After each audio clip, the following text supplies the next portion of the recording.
Salut à tous, j'espère que vous allez bien. Aujourd'hui, on se retrouve pour une petite vidéo de test et de présentation de ce Ventirad, le Ventirad de chez Deepcool, le Gamax GT A RGB. On va le comparer aux autres que j'ai déjà pu tester sur la chaîne, voir à quel niveau il se situe. Donc, il devrait se situer à mon avis dans le milieu de gamme. C'est un très chouette Ventirad avec du RGB. Comme je vous l'ai dit, c'est un ARGB et il est tout à fait classique. Il possède un ventilateur de 120 mm, il a 4 caloducs de 6 mm de diamètre, et puis on verra niveau performance s'il fonctionne bien, s'il refroidit bien le processeur. Alors au niveau de la vitesse du ventilateur, il va fonctionner entre 500 et 1650 tours par minute, donc c'est relativement bien. Il fonctionne à basse vitesse et je dirais pas trop haute vitesse, mais c'est déjà pas mal, hein. 1650 tours minute, c'est déjà très très bien. Alors il a un look apparemment noir, et puis les pales transparentes pour bien diffuser le RGB. On va voir ça tout de suite, on va déballer la boîte, et puis je vais l'installer dans le boîtier et on fera les tests. Et puis on se retrouve plus tard dans la vidéo, après les tests, pour voir où se situe ce Ventirad, s'il est bien ou pas, mais en tout cas, c'est un Ventirad vraiment pas cher. Je vous mets le lien dans la description si jamais ça vous intéresse. Alors avant de commencer le déballage et l'installation, n'oubliez pas de mettre un petit pouce bleu, vous abonner à la chaîne si ce n'est pas encore fait. C'est toujours gratuit sur YouTube, donc allez-y, profitez-en et activez la petite cloche pour recevoir les notifications. Maintenant, je vais passer au déballage, à l'installation. On se retrouve à la fin pour voir si les tests sont concluants, si les performances sont bonnes sur ce Ventirad. Allez, c'est parti, on va déballer ça. Eh bien voilà, on va déballer ce petit Ventirad. Pas de surprise à mon avis, hein, ça contient le Ventirad, le ventilateur, les quelques pièces. Et voilà, il est déjà tout prémonté. Hop, nous avons des petits mousses ici. On va enlever tout ça. Alors, le carton, on n'en a pas besoin. Tac, on enlève ça. Et ici, on a toutes les pièces pour pouvoir, fixer le Ventirad au processeur. Alors, vous avez ici un petit autocollant qui protège la surface qui va être en contact avec le processeur. Ici, c'est attaché très simplement avec des petites pattes métalliques. Vous pouvez l'enlever pour placer le Ventirad. Ça va être assez simple à mon avis. Il va y avoir des petites règles ici à fixer pour pouvoir fixer le Ventirad. Alors nous avons toutes les pièces ici pour faire le montage. Et le montage, que ça soit AMD ou Intel, voilà, vous avez tout ce qu'il faut. Et ça ne devrait pas compliqué. Vous avez un petit sachet ici de pâte thermique, hein, parce que la pâte thermique n'est pas appliquée directement sur la surface ici, mais vous avez un petit sachet. C'est largement suffisant, ça, à mon avis, il y a même 2 fois trop de pâte thermique, voire même plus. Voilà, donc maintenant, on va procéder à l'installation, et puis, on va faire les tests, tout simplement. Voilà, très très beau Ventirad, hein. Vous avez un look noir sur le dessus, donc quand il est placé dans votre boîtier, vous voyez cette partie du dessus, et le ventilateur avec ses pales translucides, qui est, il est plutôt joli, il est plutôt joli. Je pense que les LED se trouvent au niveau central. Vous avez les câbles qui se trouvent ici. Alors, niveau câble, vous avez normalement 2 connecteurs.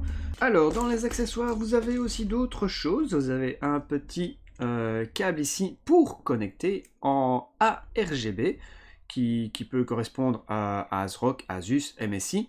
Et vous avez Gigabyte aussi. Donc, vous allez connecter ce petit connecteur ici avec celui-ci, comme ceci, voilà. Et ça, vous allez le brancher à la carte mère, tout simplement. Alors ça, vous avez le connecteur CPU fan, hein. Vous pouvez brancher sur le CPU fan, pas sur un port PWM. Alors, autre chose, soit vous connectez à votre carte mère directement, si vous avez un port ARGB, ou alors un port 4 pins de chez Gigabyte. Sinon, vous enlevez ceci et vous avez un autre câble connecteur que vous pouvez brancher directement ici, comme ceci, avec un petit contrôleur qui est branché en SATA à l'alimentation, et comme ça vous pouvez régler l'éclairage avec ce petit boîtier. Donc ça c'est plutôt cool, mais ça va se retrouver forcément à l'intérieur de votre boîtier, et pour changer l'éclairage ça sera moins pratique. Donc si vous avez un connecteur directement RGB sur votre carte mère, je vous conseille de mettre ce câble là et de le connecter directement. Alors ici pour Asus, MSI et ASRock, ça sera une connexion ARGB, donc c'est le 3 pin 5 volts, et ici pour Gigabyte ça sera le 4 pin tout simplement. Donc voilà, maintenant on va passer à l'installation de tout ça et on va faire les tests.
Et bien voilà, on se retrouve bien après le test de ce ventirad de chez Deepcool, le Deepcool Gamax ARGB, qui est très sympathique. Il a un look vraiment très sympa, avec, vous le voyez, la plaque ici au-dessus, le petit logo rétro-éclairé en RGB, le ventilateur RGB. Ça, c'est super cool. C'est un très bon point. C'est un point positif pour ce ventirad. Il est très joli, il est très bien fini, je trouve, même si ils auraient pu aller un petit peu plus loin, ils auraient pu faire que toutes les ailettes ici soient peintes en noir, et là, ça aurait été vraiment génial. Un peu comme le Cooler Master Hyper 212 Black Edition, et ça serait vraiment très bien rendu. Mais une fois qu'il est installé dans votre boîtier, vous ne voyez quasiment que le dessus ici avec le petit logo Deepcool, et ça c'est plutôt cool. Alors qu'est-ce qu'il en est des températures avec ce ventirad? Eh bien c'est pas le meilleur ventirad, forcément. Je m'y attendais un petit peu. Il va se situer au niveau d'un Cooler Master Hyper 212, quoique peut-être un petit peu moins performant. Il va se situer aux alentours de 71 degrés. J'ai obtenu à peu près 71 degrés en pleine charge du processeur, et ça, ça va encore, c'est franchement raisonnable. Vous avez un Be Quiet Pure Rock qui fait plus ou moins pareil, hein, il fait un peu jeu égal avec le Be Quiet Pure Rock, quasiment pareil avec le Hyper 212 aussi, donc voilà, c'est pas un mauvais ventirad, c'est pas un très bon ventirad, il est dans la moyenne, donc il est plutôt pas mal. Mais il a un prix très intéressant, et ça, c'est plutôt cool. Il possède du RGB, alors que le Be Quiet Pure Rock n'en a pas. Ça, c'est un style on aime ou on n'aime pas. Évidemment, il y a d'autres versions chez Deepcool qui sont avec RGB, sans RGB, et celle-ci est franchement très sympathique. C'est compatible avec toutes les cartes mères, que ce soit Asus, Gigabyte, MSI. Ça, c'est très bien aussi. Si vous avez un petit contrôleur RGB, eh bien, c'est très bien, vous pouvez le brancher. Il n'y a pas de problème. Que dire de plus? L'installation, vous l'avez vu, elle est assez simple, hein. En général, les ventirad, c'est pas très compliqué à installer. En tout cas, ici, sur un processeur Ryzen, c'était le Ryzen 5 3600. Je teste toujours les ventirad et les water cooling sur mon Ryzen 5 3600 pour avoir vraiment une base de test exactement pareille pour tous les ventirades et tous les water cooling.